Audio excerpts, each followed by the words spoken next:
തുടർച്ചയായ 3 തോൽവിക്ക് ശേഷം കടുത്ത സമ്മർദ്ദത്തിലായിരിക്കുകയാണ് കേട്ടോ മലയാളി സഞ്ജു സാംസണിൻ്റെ ടീമായ CSK.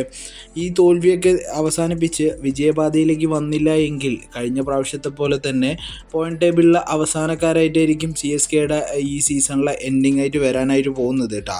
അതുകൊണ്ട് തന്നെ ടീമിൻ്റെ കോമ്പിനേഷനെല്ലാം ചേഞ്ച് ചെയ്തിട്ട് വളരെ ശക്തമായ ഒരു ടീം ബിൽഡ് ചെയ്തെടുക്കാനാണ് ഇപ്പോൾ CSKയുടെ മാനേജ്മെൻറ്റ് ശ്രമിച്ചുകൊണ്ടിരിക്കുന്നത്. അതിനായിട്ട് ടീമിൽ വമ്പൻ അഴിച്ചുപണികൾ തന്നെ വരുന്നു എന്നാണ് അടുത്ത റിപ്പോർട്ടുകൾ വന്നുകൊണ്ടിരിക്കുന്നത് കേട്ടോ. ഈ വരാൻ പോകുന്ന ശനിയാഴ്ച ഡൽഹി ടീമിനോടാണ് ചെന്നൈയുടെ അടുത്ത മത്സരം നടക്കാനായിട്ട് പോകുന്നത്. ഡൽഹി ആണെങ്കിൽ ഈ സീസണിലെ എല്ലാ മത്സരങ്ങളും അത്യാവശ്യം നല്ല രീതിയിൽ തന്നെ കളിച്ച് മുന്നേറുന്ന ഒരു ടീമാണ്. അതുകൊണ്ട് തന്നെ ഡൽഹിയെ തോൽപ്പിക്കുക എന്ന് പറഞ്ഞത് അത്ര നിസ്സാരമായ കാര്യമല്ല. അതുകൊണ്ട് തന്നെ ആ ടീമിനോട് തന്നെ അത്യാവശ്യം നല്ല ടീം കോമ്പിനേഷൻ ഇറക്കാനാണ് ചെന്നൈയുടെ തീരുമാനം. അതിനായിട്ട് ടീമിൻ്റെ ഓപ്പണിങ്ങിൽ തന്നെ വൻപൻ അഴിച്ചുപണികൾ ഉണ്ടാവുമെന്നാണ് റിപ്പോർട്ടുകൾ വരുന്നത് കേട്ടോ. അതിൽ നോക്കണമെന്ന് പറഞ്ഞാൽ ടീമിൻ്റെ ഓപ്പണിങ്ങായി ഇറങ്ങുന്ന രണ്ടുപേരും തന്നെ ടീമിനായിട്ട് കാര്യമായി ഒന്നും തന്നെ ചെയ്യുന്നില്ല എന്ന് തന്നെയാണ്. അതുകൊണ്ട് തന്നെ ഓപ്പണിങ്ങിലെ ഉർവിൽ പട്ടേലിനെയും ആയുഷ് മാത്രനെയും കൊണ്ടുവരാനുള്ള തീരുമാനമാണ് കേട്ടോ ഈ ചെന്നൈയുടെ മാനേജ്മെൻറ്റ് ചെയ്തുകൊണ്ടിരിക്കുന്നത്.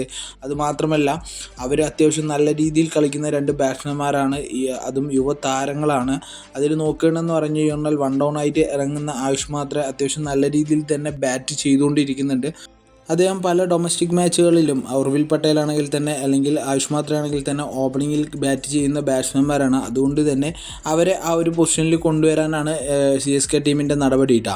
വൺ ഡൗൺ സ്ഥാനത്തിലേക്കായിട്ട് സഞ്ജു സാംസൺ ഇറക്കണമെന്നും 4ാമത് സ്ഥാനത്തിലേക്കായിട്ട് രുദ്രാജ് ഗൈക്വാഡിനെ കൊണ്ടുവരാനാണ് തീരുമാനം വരുന്നത് കേട്ടോ.